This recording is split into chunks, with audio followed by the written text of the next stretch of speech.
Bun găsit și bine ați venit la sesiunea Cum crești implicarea elevilor în propria învățare, primii pași în metoda Agile, din cadrul Festivalului Digital Predau Viitor, ediția a doua. Festivalul este o conferință internațională pentru profesori din România și Republica Moldova despre pedagogie digitală, STEAM și cetățenie digitală, creată și organizată de Asociația TechSoup. Vă mulțumesc tare mult că sunteți aici și că ne urmăriți. Eu sunt Adela Beca, parte din echipa Asociației TechSoup și voi fi gazda acestei sesiuni. Fac precizarea încă de la început că această sesiune este preînregistrată tocmai pentru a putea purta această conversație cu invitatele mele de pe un fus orar diferit. Chiar dacă nu suntem live, ne vom bucura să vedem în chat de unde v-ați conectat și chiar vă încurajez să adresați întrebări sau reflexii care apar pe parcurs. Toate acestea vor ajunge la invitatele mele, le puteți desigur adresa în limba română.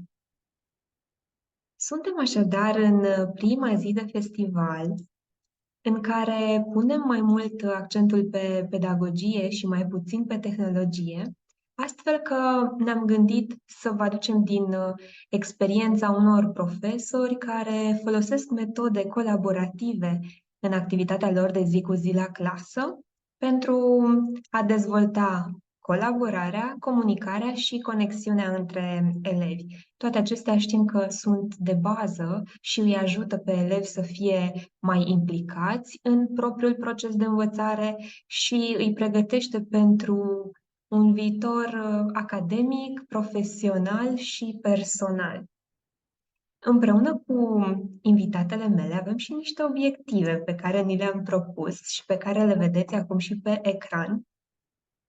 Am spus așa că ne-am dorit ca până la finalul sesiunii să descoperiți ce este și care sunt primii pași în metoda Agile, o metodă testată de profesori la clasă, să vă inspirați din ideile concrete de activități care pot fi adaptate de voi pentru elevii voștri și, nu în ultimul rând, să reflectați la cum văd invitatele mele cunoștințele, abilitățile, atitudinile necesare a fi dezvoltate încă din școală pentru a le servi elevilor noștri în viitor. Și acum voi muta conversația în limba engleză, voi opri în curând prezentarea pentru a le spune bun venit și a le introduce pe invitatele mele, Jessica Cavallero și Roslyn Jackson, profesoare și cofondatoare The Agile Mind. Voi opri eu prezentarea acum. I am very excited and honored to greet our guests, Jessica Cavallero and Roslyn Jackson, educators, international speakers, and co-founders of the Agile Mind, a project dedicated to empowering students and teachers through hands-on learning experiences. In today's session, you will learn more about Agile education and how this system can help you develop collaboration, communication, and connection in the classroom so that students get more engaged in their learning. So welcome, Jessica and Roslyn. Thank you so much for joining our Teaching the Future Digital Festival, the second edition. So please share a few words about yourself and your work, and then the virtual stage is yours.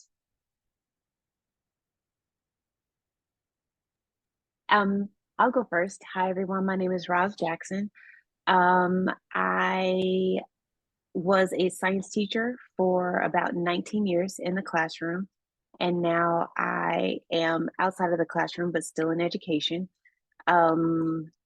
We are just excited to be here. Thank you for the opportunity. We want to make sure that we are helping students and teachers find more fun more value, more opportunities to learn skills, and to make it easier to learn and teach those skills for students here in the United States, in Romania, everywhere we possibly can. So thank you for the opportunity to share what we've learned and what has worked for us and what we continue to help teachers do even in our spaces outside of the classroom now. And hello, my name is Jessica. Thank you for the invitation. We are so honored to be with you today and be able to come into the conference all the way from the United States. So thank you for the invitation. We are both just about building a stronger future of students, a healthier relationship that teachers have with education, and better ways of working that will help all of us, all societies, all across the world reach higher levels and help figure out those complex issues that are facing the entire world.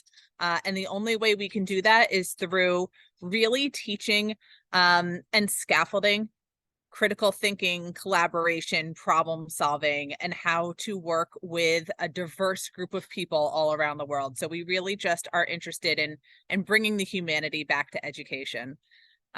So thank you.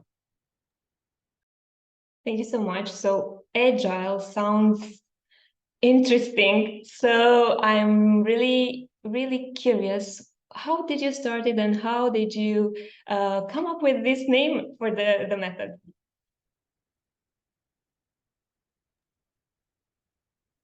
Thank you for that question. So Agile is something that was created in Japan. The Toyota method from actual Toyota cars is how to work efficiently. And then it was put together in the early 2000s, and it was meant for software developers. So people that were building software for all of, for the internet, for all of our new tech companies. And the method involves doing incremental amounts of work while meeting with other people, having visual communication, so using something called a Kanban board, which we'll show you in a moment, to track your work, and to keep open lines of communication and simplicity at the base of how you work. And so other industries, including human resources and construction and medical warehouses, they've all adopted Agile as a way of working that's improved the way that they get work done. And so it's time that education brings that in so that we can have we can have a education as well.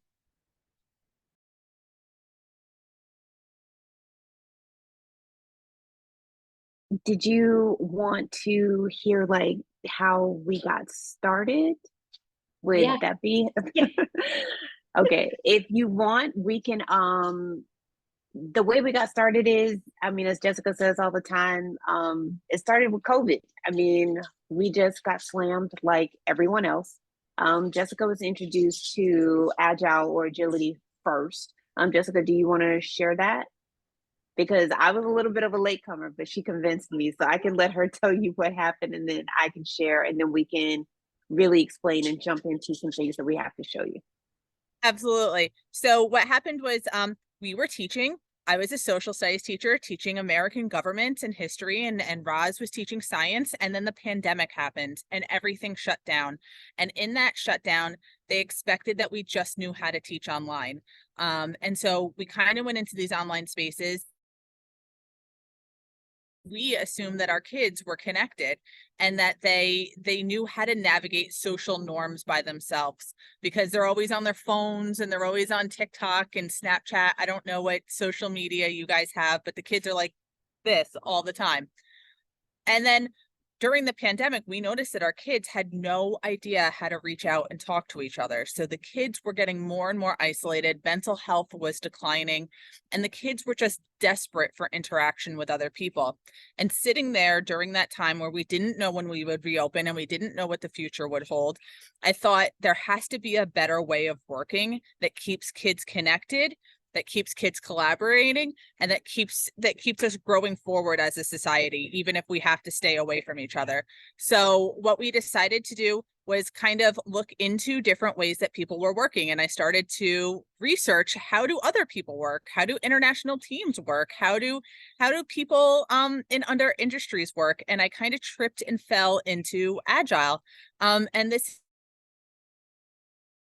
in Fortune 500 companies all around the world get work done, even though they're not in the same spaces and they're not in the same time zones. They're able to track their work, they're able to communicate, and they're able to do better work than the majority of us are doing while we're in a room together. And so I brought in some of the lessons of Agile, which we'll share with you in a moment, and we'll show you how we brought that in with our students, but our students took off with it. It was amazing. And this was during a time period where everyone was in a mask and everyone was behind plexiglass and there was 6 feet distancing, and our kids were engaged. They were happy. They were learning. And I was happy too, which is not something that you can say for a lot of educators during that time period. It really grew into something where it saved my mental health, it saved their mental health, and the kids learned so much more with less effort from me. And that's the really important part, is that we lifted up our students so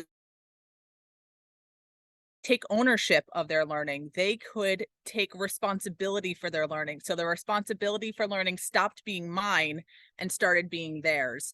And that's really what we love about Agile. Thank you. Actually, what we also saw in Romania is that we have seen that our teachers have found wonderful solutions during the pandemic, and they were very resourceful. So speaking about our teachers, I'm sure that they are really, really anxious to see and curious to see how it works, how Agile works, and what the benefits are. Absolutely. So we can show them now. While Jessica is pulling up some examples up on the screen, we can show you the examples, and then we can show you really like how it worked. I will tell you, I was one of those teachers that was a little reluctant. Like, Jessica would tell me what she was doing in her classroom, and I'd be like, it's too good to be true. And then I saw share with you. So we'll show you the examples, and then we'll go back, show you what they actually mean, and then we'll come back to the examples so we can put them in context. So this is, and Jessica, if you want to explain it, but these are some pictures of students working in Jessica's classroom. What you'll see, and if you, give it in presentation mode, what you'll see is there's stickies all over the board. But what we're going to explain to you is these are stickies showing that work is getting done. This is what's called a Kanban board. So they're using it to organize their work into small steps. Notice that Jessica's nowhere in the picture. The student is, right? Because she's already given them the task.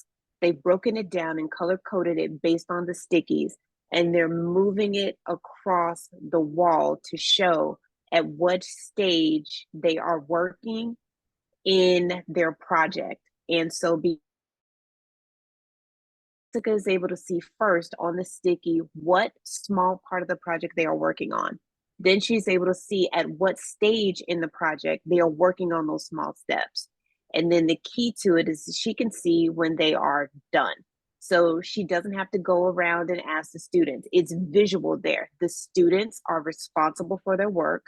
They are held accountable for their work. If she doesn't see the stickies moving across the wall, then she can engage with the students. Hi, I see this Post-it hasn't moved in a couple of days. Are you stuck? What can I help you with? What things need to be done? Okay. Then the students, they can check each other because they're working in a group. So if they see a part of their group, someone who's responsible for a certain color sticky or a certain activity that has to be done, if they haven't moved it, the students can self-help each other, right? And then this is visual. All groups in the room see every other group's project. They are able to share and collaborate, and then cross teams to be able to see what value, what work, what ideas are being done. Jessica, did I do that justice? Do you have more to add? Absolutely. So this is one of the key tools in an agile classroom is this Kanban board. And you can see that we can use it lo-fi, but we can also use it hi-fi. So there are, we'll show you in a couple moments, the ways that we can look at this on a computer app. So you can have it on your computer. You can have it up on the wall with sticky notes. You can have it just in a regular folder that you fold up at the end and you put it in the corner of your classroom in case you don't have a huge amount of wall space. So there's a lot of options. It's the tool, not whether it's hi-fi or lo-fi that matters. But what you can see is it's a visual way to communicate work. And this works for teachers because you can monitor all of your projects at once. It works for students because it opens up dialogue and communication, and it helps collaboration. And now no one can didn't know what to do. I didn't understand the directions. And as you can see, they're color coded, like Roz said, because it breaks up the work into different small projects. It's about making large tasks small. So for Roz and myself, we can teach an entire 6-week unit on one board. And so our students break up in 6 weeks worth of work over here on this side, and then they pull it through to this side. And we can monitor all of the work the entire time without standing in front of the room and pushing the work forward. So Jessica, do you want to go back to the wide open question or tell them how it starts, or maybe what agility is, like that first graphic that we had? And I'm sorry, have you going back and forth here? Just let me pull it up. We're in full screens, we're out of full screens. So you want to jump to wide open questions? We can, or we can do just the different parts of agility, what it does, or we can go back. Because I think wide open questions might work. Stickies. Okay, so I think I'm going to start with push and pull, and then we'll jump from there, okay? Absolutely, absolutely. So it's all good. It's all good stuff. We can start anywhere. We have so much to share. Right. We're trying to figure out what to do because we want to make sure we don't lose anybody. Next time we need to come to Romania to really share. We will have, we hope to have a 3rd edition and a 4th edition of the festival, so you are welcome. Exactly. Thank you. One day I would love to come. So one of the things that Roz and I talk the most about is push versus pull-based education. And so this is the two different mindsets of education. So push-based tends to be more traditional, where the teacher is standing in the front of the room. They are pushing content. All of your kids are sitting there. They're quiet and they're writing notes. They're just taking in what you're saying. So you're pushing the information towards them. It's very content-based. So it's facts and data really minimized in the transaction. They're not talking so much. Maybe they're raising their hand every once in a while, but the teacher has all of the control. The teacher decides, what are we learning? How fast are we learning? Can you go to the bathroom? What kind of worksheet you're doing? All of that is controlled by the teacher, and that is push-based. What agile learning really is pull-based. And that means that the students have the responsibility and the thought process to pull the learning to themselves. So in pull-based education, the students take information and they pull it to themselves. And that's what we call it by using the Kanban board as well. So it's more skills-based because students have to work together to get that content. So they have to figure out teamwork skills and collaborative skills and problem-solving skills. And then the teacher is not standing in the front of the room. They're walking around to every single group and they're talking to each other, and they're talking to small groups. So the teacher gets to build stronger relationships with students, and they get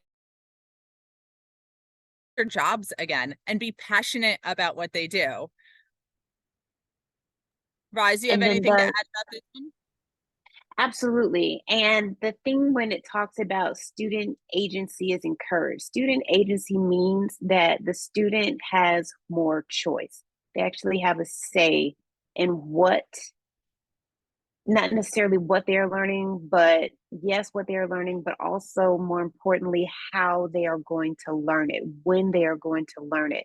We all know that depending on what age of students you teach, middle school age children, their brains aren't really working at 8 o'clock in the morning, right? So if you have a pull-based kind of classroom, if you have notes or lessons that you can record on video, you have a place either physically in your room or electronically online where the students, when they get to a certain part in the lesson, they can review that book or review that worksheet or review that video or review that document that helps them complete a part of the project, or so they can move on to a part of the project. It is there for them to be able to use and access when they need it. That's what we talk about when we say student agency. It's student voice and the student choice about how they are learning the content. All teachers have standards that we have to meet. We know we have to assess our students to make sure that they are meeting those certain standards, but how we assess those students, how they access that information, how they learn that content, how often they are given the opportunity to review that content. That is the beauty of a pull-based system. Do you want to talk about wide open questions? So when we got to, Jess is going to explain wide open questions because this is her thing. Love it. But when we showed you those videos of the students or those pictures of the students looking at those physical Kanban boards on the wall, how did they know how to do those stickies? How did they know what kind of activities to do? It all starts with a wide open question. Thank you, Roz. So a wide open question is how you start your lesson. So how you start your unit. And the idea behind wide open questions is that you want to use inquiry to get your kids' attention and pull them into learning. So we always talk about essential questions or driving questions, but as you can see here, usually these questions only have one answer. And have you ever sat in a classroom when you gave your kids a project and then it's presentation day and you have 30 kids that give the same exact presentation? And by the end of the day, you are so bored. Not because they didn't do a good job, but because there was only one solution to the question. And that doesn't let students really bring in their personality, their background knowledge, their interest. And so what we do in an Agile classroom is we develop wide open questions. So we take our big ideas that we have to teach in our essential questions. So we look at the essential questions and then we say, how can we open them up even further so that students, no matter what their background is, what their socioeconomic background is, what their religious background is, they can come in and they can see something in this question. So if we look at, I'm a social studies teacher, this question is about Enlightenment philosophers. So we talk about social contract theory, but there's only so many answers to this question. So the wide open question is, how should power be distributed in a just society? And my kids will answer that one way, and your kids will answer that another way. And I think that you know that looking around the room, all of you can look at each other and you will all have different ideas about how power should be distributed in a just society. And so with the wide open question, it gives kids a way to apply the information from Enlightenment thinkers, but then apply it to their day to day. Like, what is their life like today? And then how would they apply those lessons? Took lessons from the 1600s and we made them relevant to 2023. And the same thing goes for Roz's question up here for science. So we want to talk about pollution. We want to make kids aware about different sources of green energy, but we want to make it relevant. So we take our essential question from pollution in the water supply to how can we determine the most efficient way to recycle old cell phones? I bet your kids never thought of that while they were upgrading their phones. Where did the old phones go? Where do we get the minerals to build new batteries? That's a whole part of the world that's evolving very quickly that kids need to be aware of. And it teaches the information about science, but it applies them to what is actually going on in their day to day. And so that's the magic of wide open questions. So, you know, these are some other examples of what you can use for wide open questions. They can be used for kindergarten students, for second grade students, we have seen students of all ages tackle wide open questions, and the same wide open question, by the way. So if you say something, we once had, Ross, what was it? The question was, how does language affect culture? Right. And we used it in every single age group, from your beginning readers in kindergarten that were learning, their phonics, all the way up to kids that were reading, advanced novels and thinking about ways that language affects culture. So, you can use that same question all the way across your school if it's well designed. Absolutely. And not just in different grade levels, but across curriculum. So some of the questions that we had, the wide open question examples that you're seeing, they can be used in a math class because you have to figure out the cost of recycling cell phones, the cost of trying to distribute power in a just community. And definitely is just to one group is not just to another, depending on their different experiences. And thinking about, yes, the science part of it, yes, the math part of it, how to be able to communicate what those ideas are is in your like language and writing type of courses. How are they going to communicate and share that information?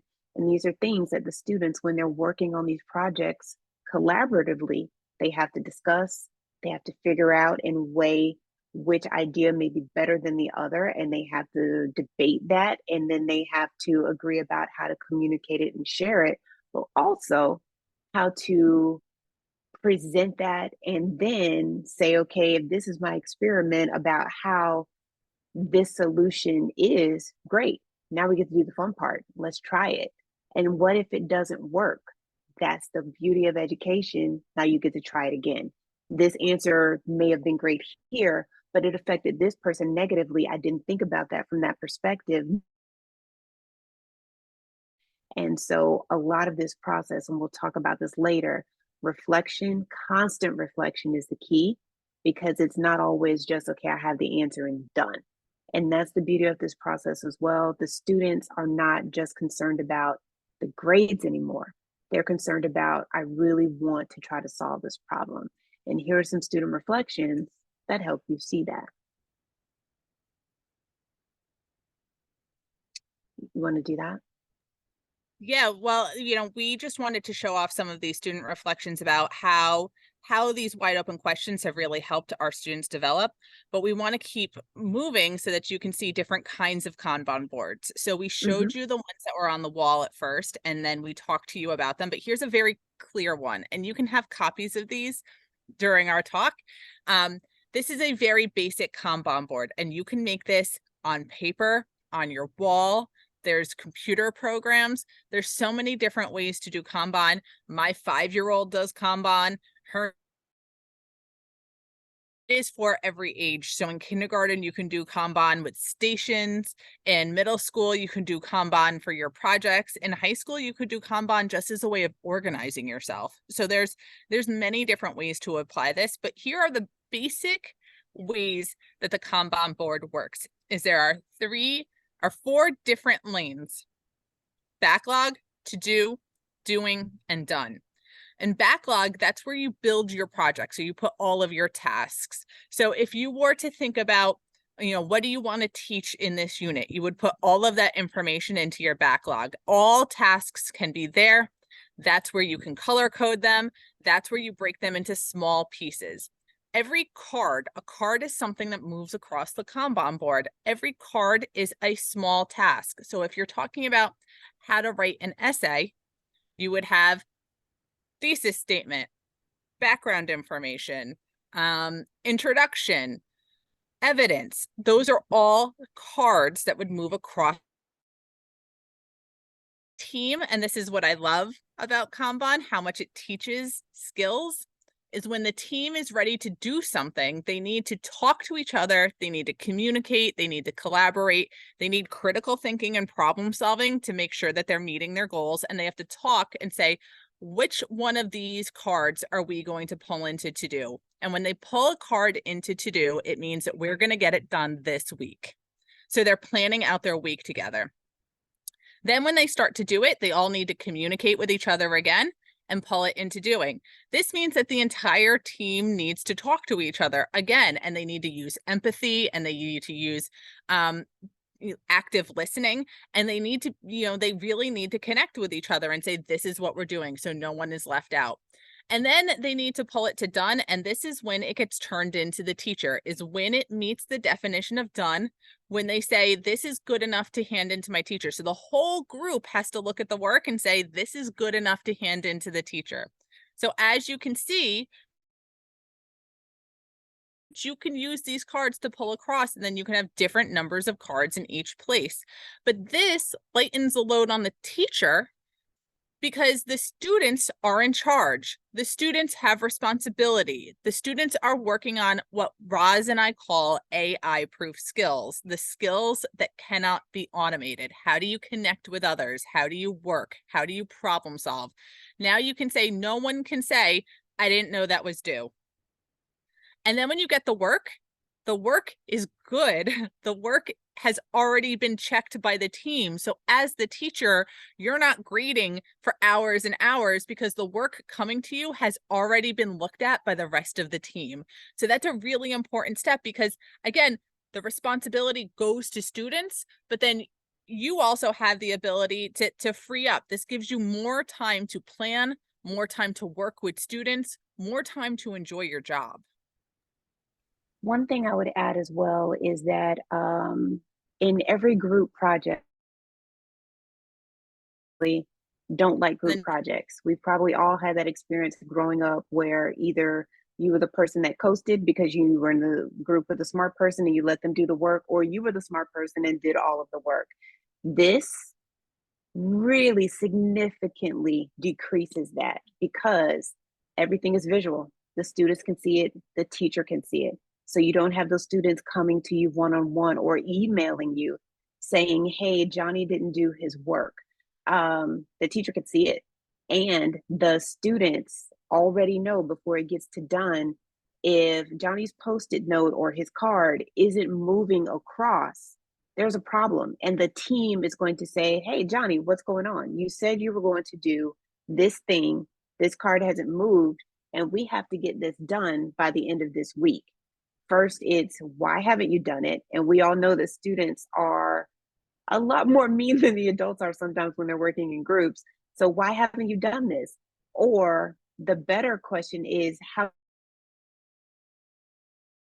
And so as a teacher walking around seeing the groups, you're observing. When you do this, you're still working, but you're doing the fun kind of work. You're listening to those conversations.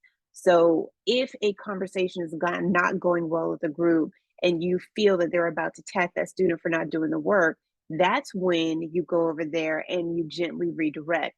So he didn't do his work. Did you ask why?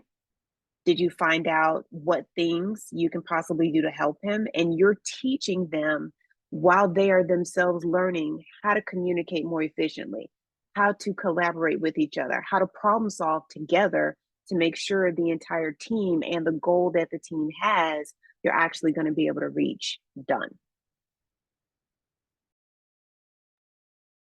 So do you want to go to the benefits of it? Yeah. So as we've said before, when you're using pull-based boards like this, whether it's on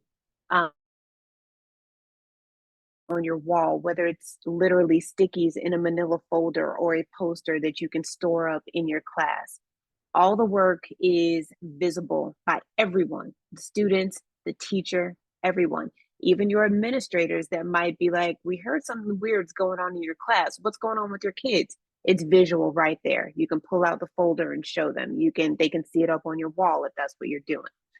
Your students are allowed to self-organize and plan out who should do what based on their skills. So you're going to have these students, some are going to be great at organizing, some are not. Some are going to be great at researching, some are not. But that's why if they self-organize according to their skills, then the team, the same way they do it, organizations like Google, right? So the same way, they're going to be able to say, okay, this is your strength. This is the part that you're going to do. This is the card that you're going to pull across the board. This is the sticky that you're going to pull across the wall to make sure that we reach. You have to collaborate. There's no lone rangers. You got to be able to collaborate and do your part for the group to be able to make sure that the tasks are completed. Okay. And since all the work is visible, everybody is accountable. If your student had to go do some extracurricular activity, if they were out sick, if something had to be done, everybody is held accountable for their work. And like Jessica said repeatedly, you can't say, oh, I didn't know that was due. How was that possible? It was right there on the board. Now, the thing is, the team can collaborate and see how you're going to help that person or how you're going to help them get the tools that they need. You don't want to do it for them. You're trying to encourage them to make sure, okay, you need to do these steps to make sure this gets done. And then they do that by reflecting on what was done so far. What kind of obstacle did we encounter that stopped you from doing this part? How can we make this better? And the team is doing that. You're not doing that for them. Have to remember and remind you guys, it's still teaching. There's still students. There's still going to be difficult days. Everything is not going to go well. And that's good. That means they are learning. If they knew everything and if everything worked perfectly, they wouldn't be in school. And so if adults are doing this, and this is how we get the apps on our phone, our computers, this is how they build our cars. So we're teaching students how to navigate these relationships and these problems and these obstacles in school. So they're truly going to be prepared when they leave it. Absolutely. And I think as educators, one of the things that Roz and I always talk about whenever we are live and having conversations back and forth with educators around the world is, what is the purpose of school and what is the purpose of education? And we really see it as creating a better society, is creating more successful adults. You want, but we really think that the skills that are needed for adulthood should be taught in education, in schools. And so as you can see, these are the thoughts and the words of middle school students that are saying what they've learned from using a Kanban board. So, it helped me organize. So that's executive functioning skills. It helped me keep track of everything. It helped me have constant flow and creativity. It helped fluidity of work. It helped me problem solve. These are not words that Roz and I came up with. These are actually from 7th graders and 8th graders that during their reflection really enjoyed using a Kanban board. So we highly recommend that if there is one step to start with in terms of Agile, it's really diving deep into that Kanban board and how you as a teacher can leverage it, and then how you could teach that skill. Because a student that starts with a Kanban board in kindergarten and then uses it all the way up to 12th grade will develop executive functioning and self-regulation and time management. As they go through, by the time they're in 12th grade, they'll have job-ready skills by the time that they walk out of their high school. And so we just kind of wanted to talk about the plan, do, act, reflect pretty quickly. This is just a way that students work through Agile projects. So, using the Kanban board, we set up the wide open question. So there's a real big question placed upon them that calls them into action. They have to get together. They need to look at the content that they need to learn, and then they need to figure out how they are going to solve that wide open question. And again, every team solves it differently. And so that's where you get this cycle of doing work, because students need to pull in research. So that's where the content comes from. That's how you meet your standards. Then they need to figure out what that content means. They need to collaborate as a team. Then they need to kind of put it together and say, I think we have a solution. And then they need to test the solution and see if it works. So it's like pulling in elements of design thinking, kinds of industry skills into the classroom, but they're working with the content. So if you want to know, do my kids really understand? They would if you had them play with their knowledge. And this is a kind of play, but it's structured so that it follows the very organic ways that human beings learn. Something that, oh, sorry, go ahead, Jess. No, you go. No, I was just going to say, like, we're giving you a lot of information, and we're telling you how the students have the power now to design and lead their own learning paths, like Jessica was talking about. The students don't feel like, how Jessica was saying, that they're bored. Their time is valued. You as a teacher also feel like your time is valued and appreciated. And the students and the teachers get a time to reflect on that process. What did they learn? What well? What did not work as well? Reflection is important, but we don't want teachers to feel overwhelmed. This is not something where you're going to totally throw out all of your old curriculum. You're not going to do those same activities you did last year. You're not going to do your same projects. That is absolutely not what we are saying. Still do those same projects, still do that same content, but we're asking you to think about it differently. We're asking you, if you are that teacher that is in control, in the front of the room, telling the students what to do, how to do it, when to do it, what resources to use, and there's no variation, that you are working way too hard, your students aren't working hard enough, and they're not getting the skills they need to be able to be successful beyond your classroom. If you would start with one activity, just one, or one project, and then try to remove all of the control from yourself, give your students more choice and more control.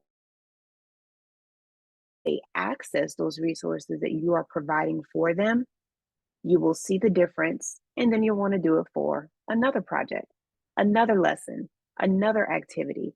And that's the very small incremental steps that you need to take to transform your classroom into an agile one, and to help your students get these skills that we're totally not going to read to you, but we're going to get these skills that those students are going to need when they are seeking employment after they leave school. And if you'd like to know where we got these skills from, we got it from McKinsey, which is a human resources corporation in America, and they do a lot of testing on what do different industries need, and what are bosses looking for. And so these are the top future ready skills that they say that are needed across the world in every industry that students are. These are all the skills that Agile addresses. You can look at this list and say, yeah, even after this small presentation, yeah, I can understand how kids might grow up to have more courage. They have to give out ideas. Yes, I can understand time management from a Kanban board. Yes, I can see how it's more inclusive because different groups have to come together with different ideas. Yes, students have to learn how to navigate the internet and navigate different resources and combine together. That's your digital literacy. There's so many extra skills. So when you think about an educational space, it's not just about content. They can look up content on the internet. They need skills to be better citizens of the world. They need skills to move into the future. When you have AI that generates everything for you, you need the skills and the brains to think critically. I think the last thing, Roz, we should do is maybe show some student product so they know that, everything's not just a beautiful slideshow, that we actually have students. Absolutely. So let me position. Any questions yet, Adela? Yeah, I have. Actually, I have. You actually anticipated some of my questions, but I still have some to address. Do you want me to address them now? Oh, go for it. Okay, so Rosalind, you talked about start with just one project, but I would like to know, how do you start? How do you communicate the new method to your students if you tell them that? Oh my gosh, that's a great question. Okay, The thing is, you just do it. That's the way that I did it. Like any person, students are going to resist change. Did my students resist change? 100%. But what I did was, I showed them that I was using the Kanban board in the class. So I modeled it for them in my classroom the same way that Jessica did. I came in 1 week, we had white walls with all of their old projects up. The next week, all they saw were Kanban boards on the wall. So they had the visual. They saw mine where I was planning what I was doing, my personal activities there. So it wasn't something new that they were like, okay, she's throwing this at us, she's not using it. They had seen me doing it for weeks. And then I showed them, okay, now it's your turn. I explained to them, took the time, explained to them, this is something that is done in industry. This is something that's not going away. This is something that's going to help you, because the students always ask, why do I need to learn this? I only had to answer that question once after I introduced the Kanban board to them. I told them why we were doing this process.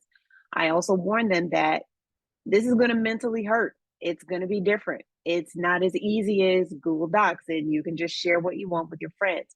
You're actually going to have to think first. And I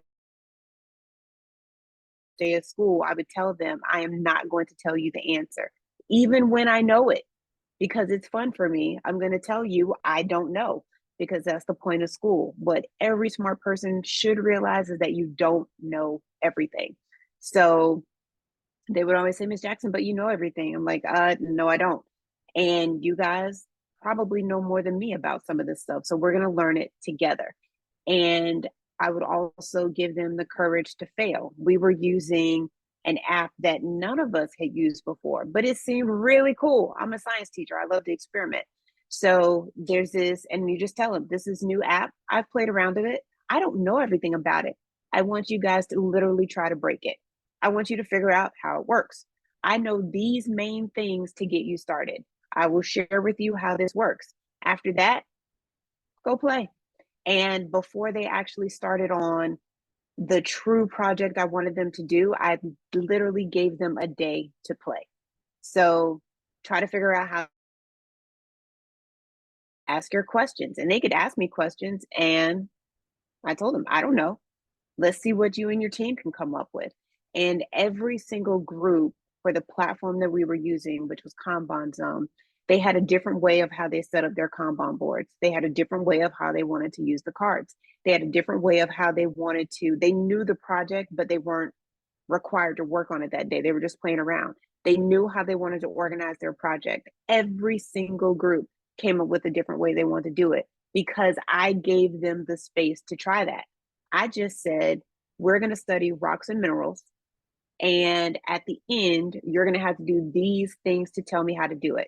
You're going to have to know this content. You're going to have to find a way to apply it. You're going to have to come up with an assessment, because you're going to be teaching it to your classmates, and they're going to have to do a lab that you design. Those were the only requirements I gave them. I gave them a few resources to get started, but then they were required to add more. Did I tell them how to do it? Absolutely not. And for the first 5 minutes, they thought it was a trick. It was like seriously quiet. Quiet students in school freak me out. They were really quiet. I'm like, guys, are you okay? And they're freaked out. And then one person gets bold and they're like, all right, it's not a trick. She's messing with us. Let's do it. And then the organized chaos happens and you're like, oh my gosh, this is working. And then they start firing questions to each other and to you. And you're like, oh my gosh, that's a great idea. And then the next day you come in, you tell them we would do stand-up meetings. So the first 5 minutes, I would set the timer on my watch. Don't sit down, put your bags down. You don't sit down, go to your Kanban board. What's your plan for today? What are you moving to do? What is your group going to do? And they're like, wait, you don't want to talk to us and tell you what to do? I just told you what to do. Stand up with your group. Let's go. And then every single time they'd come in and they'd tell their group, hey, we have 5 minutes for our stand-up meeting. Let's do it. And they get to work. And then when you like go around to the different groups and then you would ask them, hey, do you guys need any help? Oh my gosh, you get to look like, Miss Jackson, can you leave us alone? We're working. And it is amazing. That's what happened. I think that passion. Yeah. Yeah, actually, I had a question about that because I was curious if you are using it, as you mentioned, like project-based or even for new content. And as I understand from your example, you do it also for new content in the classroom. Absolutely. I think the year that I started, I taught everything this way. So there was never, you know, I would record my lessons so that they could watch them at any point. That became a card on the Kanban. So instead of me standing up and demanding everyone's attention at the same time, I would videotape myself doing it. And then as the kids needed it, they could access it. They could pull it as they needed that information. But what's great about that is they could rewind when they didn't understand, or if they're trying to take notes, they could access it later. Or if they're tired because they didn't sleep well or they missed school that day, they get that information. They can pull it when they want to. And then we would, you know, we could go deep into this, but, you know, I didn't check their notes. I said, you know, take notes on the lessons. And then you have an open notebook quiz. If you have good notes, then you can pass your quiz. If you're not taking notes, then you're not going to pass your quiz. Again, it's putting responsibility on the students. So they have to say, okay, I'm ready to take my quiz because I took my notes and I am ready for this. And then they go in and you know, we can lock their quizzes so they can't get to the internet. So all they have is their notes. So did you take good notes and you can pass, or did you not take good notes and you can't pass? Again, responsibility goes on to the students, but I only have to give that mini lesson once. And then I can move. And I did the same thing. I made videos of me explaining rubrics. I made videos of me explaining how to do internet research. I made videos about how to make note cards. I made videos about everything. So that way students can access it when they needed it. It is pull-based. So they can make that a card on their Kanban and say, okay, Cavallero wants us to watch this video. When should we watch it? When should we take notes? When is it done? So it's that idea. So you can absolutely teach new content through Agile methods. So it seems like a bit of work at the beginning, but then you use those videos over and over, and you don't have to explain for 30. You just have to redirect them. Exactly. The Because number one thing yeah. Oh, sorry, Roz. No, I was just saying, you're going to do the work anyway. But if you do this method, you do the work one time, and then the students do it the rest of the time. So if I were a teacher watching our recording, I would think about this question. How do you evaluate? And I mean, I heard your experience about everything is visible. You see the sticky notes and you see if a student did this and that. But in the end, how do you evaluate in the team? That's a fantastic question, one we get asked often. The way that we do it is that we set up checkpoints throughout that unit, right? Like any other unit, you would have check-ins with the kids. The students have to work together as a team for certain things, but they all have to turn in individual work. And part of the Kanban board is that they have to check their work past each other to turn it in. So that last column is like a revise and reflection before it gets turned in. So let's say, you know, my whole unit is about social contract theory. I'm going to have questions about Locke, questions about Hobbes, questions about Rousseau. I'm going to have things to check to make sure they're learning. So I can say, yes, they actually know these things. Those assignments are going to come in. They're just tasks.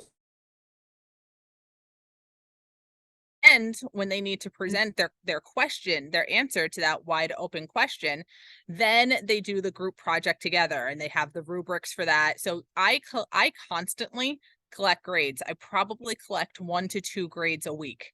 So I'm constantly assessing, and that helps me direct my small group time too. So if I'm getting work in and it's showing that the students aren't really understanding, because I'm not standing in front of the room and I'm able to move around, I can meet with that group and say, I noticed your questions for this part, you know, we're not 100% right.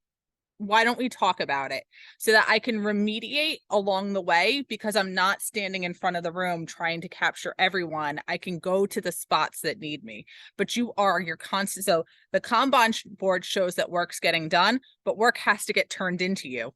And then you grade it the same way that you would always grade. It can be the same assignments. The kids just have to figure out when to do them in the scope of the unit. Thank you. So being mindful of our time together, I will leave you, Jessica, to present the artifacts. Thank you. Let me pull them up. So these are just a few artifacts from Rise in my classroom. And so we wanted just to show you things that our students did. So, when we were talking about different kinds of Kanban boards, we wanted to show you what the difference is. So here's one that was built on Jamboard. So that's free. Here's one that was built on the wall. Free.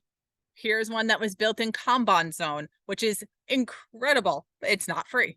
So, it depends on what kind of classroom you have, what kind of school you have, what kind of budget you have, but there's different ways to set up your Kanban board. So this is not something like you can only have it if you are a wealthy school. Any school can have this. Any school that has paper can have a Kanban board. Our next artifact. So in this is from that question that I showed you earlier. The wide open question was, how do we distribute power in a just society? I asked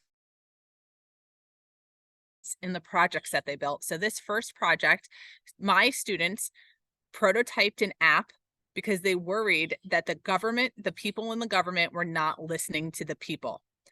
Which is, our foundation of government. So they designed an app that every American would have that could communicate with their senator and their representative in Washington, D.C., so that they could look at the homepage and say, here's what's going on. Then they could click on it and say, here's the summary of it. And then they could tell their representative how they think that they should vote so they could better participate in government. So that's how they said, that's how you get more justice in a society. This is Roz's project. Roz, would you like to speak to this?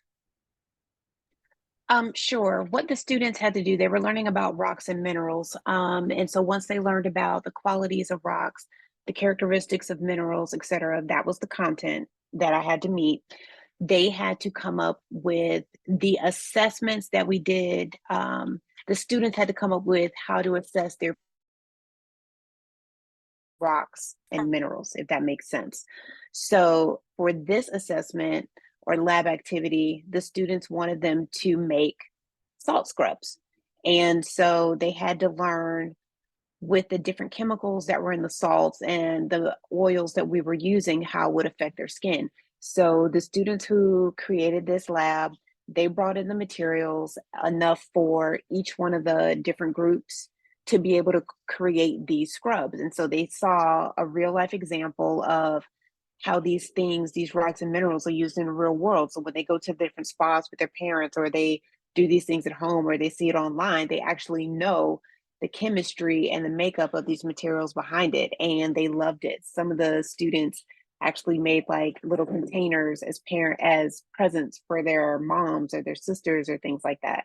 But in this class, this was one project out of about 20 or 25 different ones that I had, because the students came up with their own ideas for how to, and this is just one of those projects.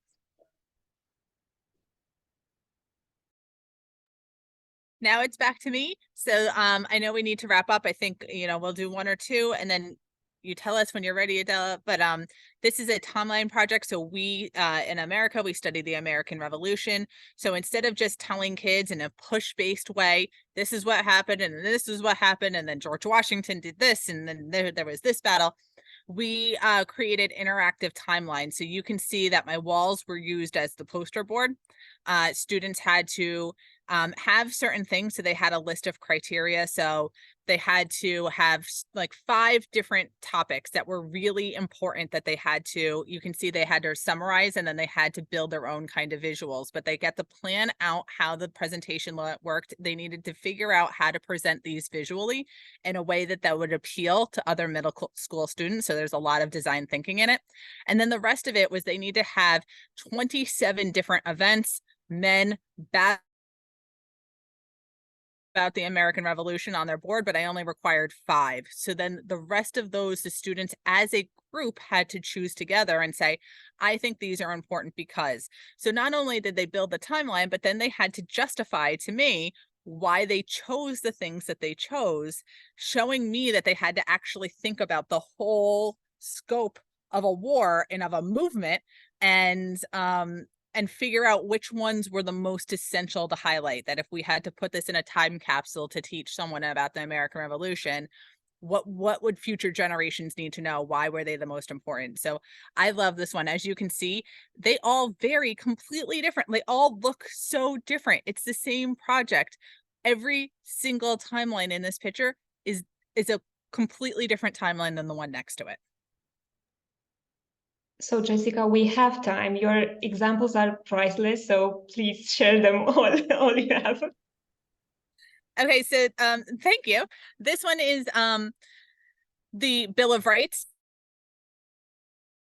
that guarantees that the government can't take certain freedoms from us. And so instead of just listing the rights and saying you have the right to free speech and free religion and freedom of press and the things that that America is guaranteed in this document, I had the kids read it, but then I had them ask questions, because inquiry is the most important thing we can teach kids, is how to ask questions. So you can see my walls are whiteboard, but we would read one amendment. So this is the first and the second, and then the kids would have to go to the wall and write down. So first they had to sit down at their tables and write out questions on Post-it notes. And then they had to sort their questions, open questions and closed questions. And then they needed to pick their top 2 questions, and then they put them on the board. So every single amendment, there's 10 of them, had all of these questions. And then at the end, the kids needed to go around the room and pick one question to investigate. So they had to write a research paper. That's the end of it, right? So, but they're getting to pick their topic, and they're collaborating to figure out which topic to pick. So that's a fun one. Roz? So this one again is about the rocks and minerals and how they're used in the real world. This group decided to have their classmates build materials out of construction materials. And so they had them take different pieces of the materials to try to make a table out of, it was pieces of, I believe, marble they brought in this one. So a lot of them, they were doing like weird tables. So this one ended up being kind of like more math and engineering along with the minerals and things that they were using. But it was a fun project. But then that got into the discussion about, okay, why do we use these certain materials in our kitchens, on our floors? Why don't you use diamond? Why don't you use other materials that might have different characteristics or might be more expensive? And so that lab led into, again, the content that I was required to teach them about the different.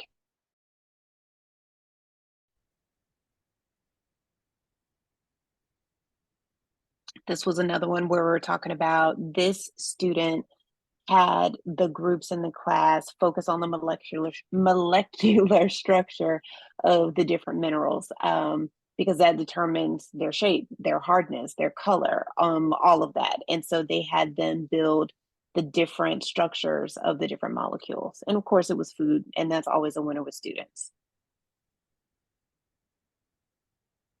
This one was about different project. This one was related to how can they build earthquake resistant structures in developing nations. And so it was something that they had to research, a country that was not the United States, that was not Japan, not a developing nation, because I wanted them first to get a broader view of, besides the nation where they come from, also the different obstacles.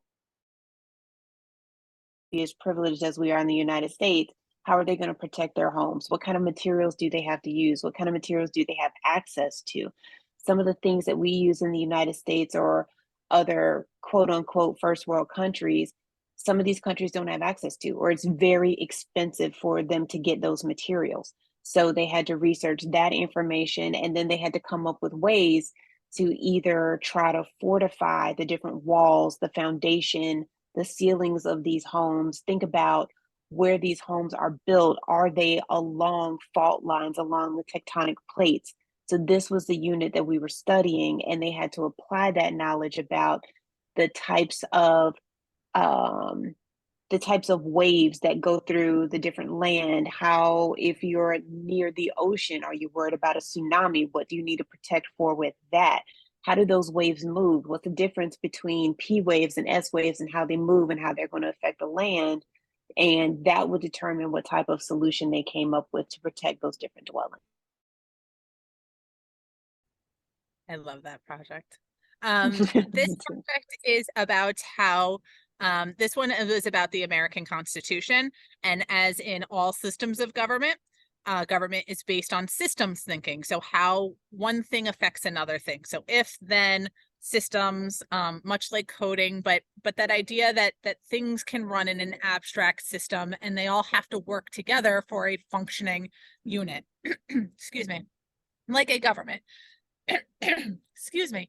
So in this unit, our students got together in their Agile groups, and they had to design games out of the Constitution. And so they had to think about, because a game is a system. So how are they going to take a system out of the United States government and make it a game so that younger students could learn it?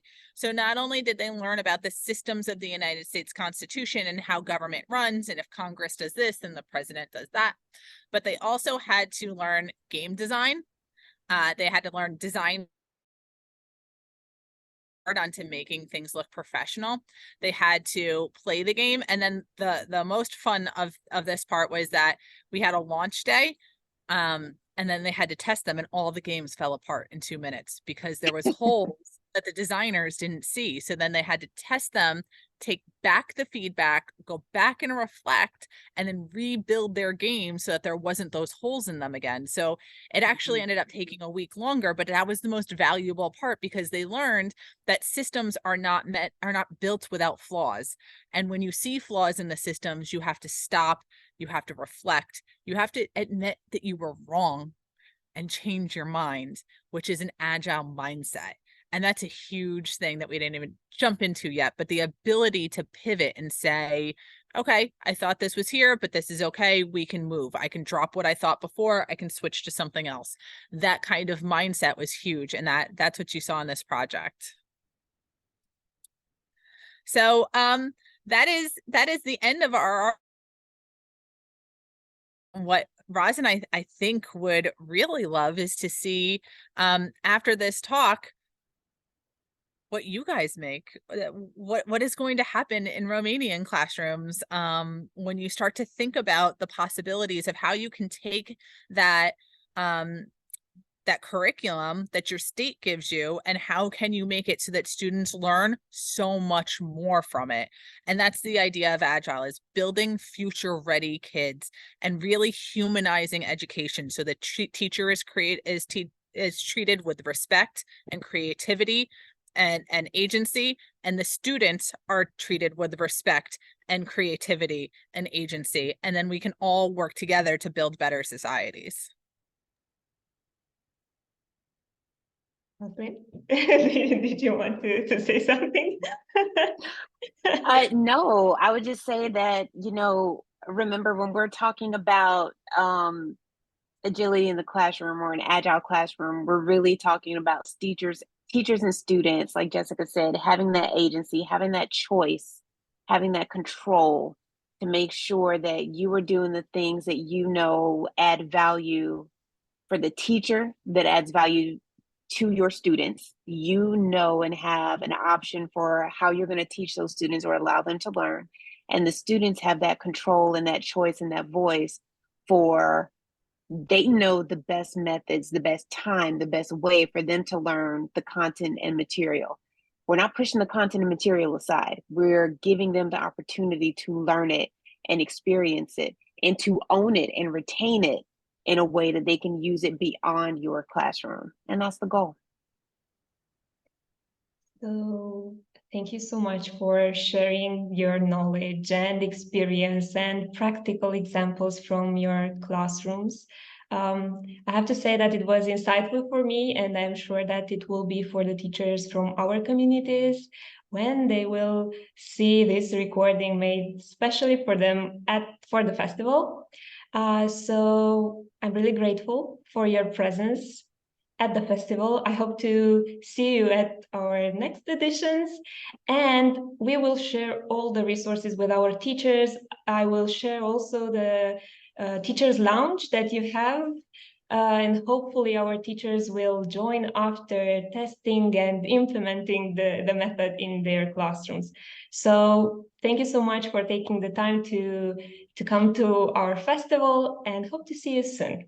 And good luck with everything, with all the chaos of learning in your classrooms. So thank you so much, Jessica and Rosalind.